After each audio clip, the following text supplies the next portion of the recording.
A guy y'all are familiar with, Coach Saban, is not here for the first time. Is it a little odd to come to one of these things and not see Alabama as part of the field?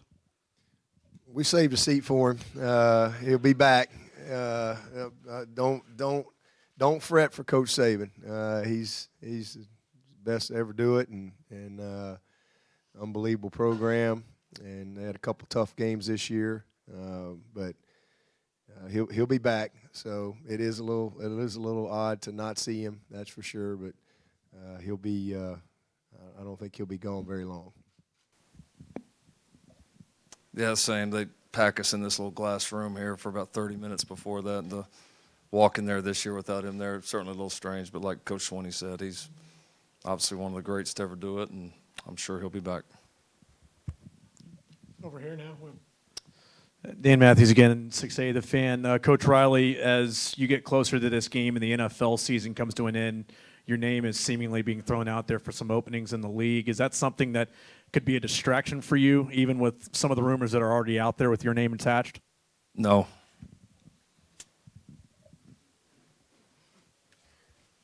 Matt Connolly with the State, Dabo to your left.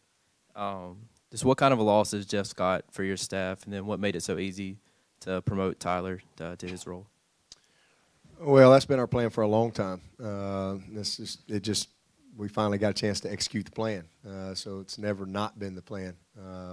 Tyler's been in line for that receiver job for quite a while, and has had a couple opportunities to leave, but just stayed and has done a great job. But Jeff's a huge loss for us. I mean, he's like I said, been with me for 12 years. He was a GA for me, and then when I got the interim job, I brought him in there with me and kind of trained him up, if you will. And he's just done a phenomenal job in everything that you've ever asked him to do. And one of the main reasons I hired him is prior to becoming the head coach, Coach Bowden used to give me. I ran the camps, I ran the clinics. There was a lot of things that I did for Coach Bowden, and so when you're in charge of those things, you're always trying to get the GAs or the student workers or everybody to kind of help you out. And sometimes the full-time coaches aren't quite as antsy to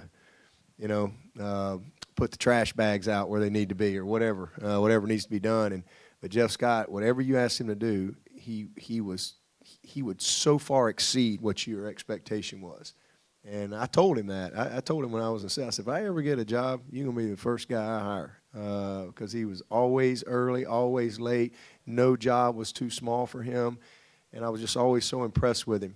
And literally the day I became an interim, I said, all right, here we go. And I said, if I get the job, you got a job. And he loves to tell the story.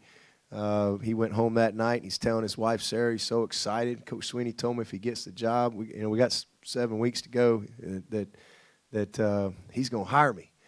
And he said, and then all of a sudden across the ESPN ticker it said, in the last 30 years, 0 interim coaches at the midseason got the job. 0 out of 29 or whatever it was. And so he loves to tell that. But he's awesome. He was a great ambassador, great representative of our program, Clemson University, and unbelievable recruiter too. Just did a great job. Recruited a lot of great young men to Clemson. And but again, he's well prepared. This is the right time, and Tyler is I've literally known Tyler Grisham since the 2nd grade. When I was the receiver coach at Alabama, he would come to camp every year, and I'd coach him in camp, and then I fast track down the road. I'm at Clemson as the receiver coach, and here comes this 10th grader from Alabama, followed me up to Clemson to camp. So I've known him his whole life, and he's always been an incredible competitor. And he's going to bring a lot of great stuff to that room. He'll put his own personality into it, and he'll be a special coach for us. Down here in the front. Anthony Patterson with the Atlanta Voice. This question is for Coach Orgeron. I know the main focus is, of course, to get the win against Oklahoma in the Peach Bowl. But with that win, you guys will be able to go back to New Orleans in the state of Louisiana and bring back that state title. How do you remain focused, and also how anxious are you just to get back home so you can get It doesn't come into play at all in our minds. This is such an important game for us, and we have so much respect for Oklahoma. And just like playing in the SEC, you got to take it one game at a time. And you play great opponents with great talent, with great coaches every week, and you have to prepare, and you have to give it your all. There's no way you can look behind. There's no way you can look ahead. You got to get the most out of each day, and that's what our team is here to do in Atlanta. Next question up in the back left there. This is for Coach Swinney. Coach Swinney, Jonathan Simmons from Real Talk Sports here in Atlanta. A question for you, sir. You have been very vocal, and rightfully so, about your faith and belief in Jesus Christ. How does that come across from time to time when you're coaching? Do you find any pushback?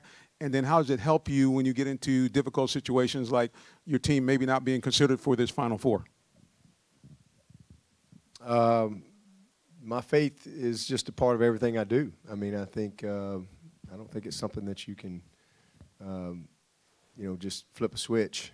I think it's got to be ingrained into your everyday life, and so I just try to live my life that way, coach that way, but I don't. My job's to win football games. I know what my job is, but I try to do it in a way that hopefully pleases my maker. Over here toward the front on the left.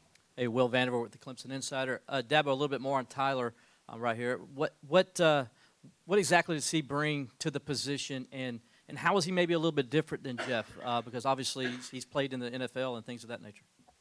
Well, he brings great knowledge.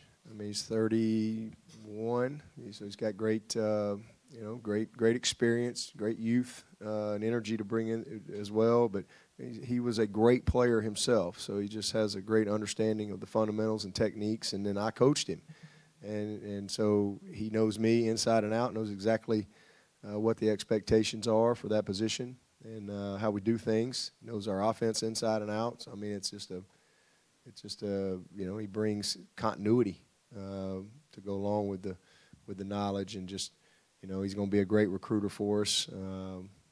He's already been impactful in our program the last 6 years, so this is just another role for him, just promoting him onto the field. I think we have time for 2 more questions. One in the back there. Good evening, Larisha Harris with Rolling Out Magazine. You guys talked about a couple of leaders already for your team. Who would you say are guys, regardless of classification, have been unexpected leaders for you guys and have truly stepped up to the plate in that manner?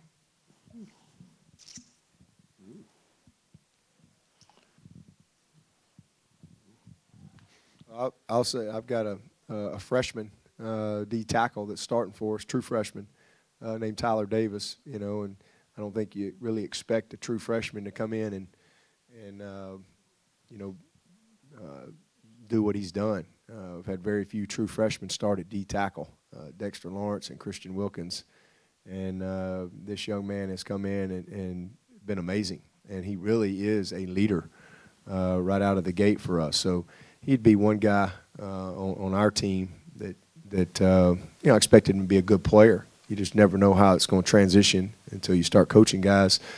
But then also his ability to lead as a freshman is pretty special to watch.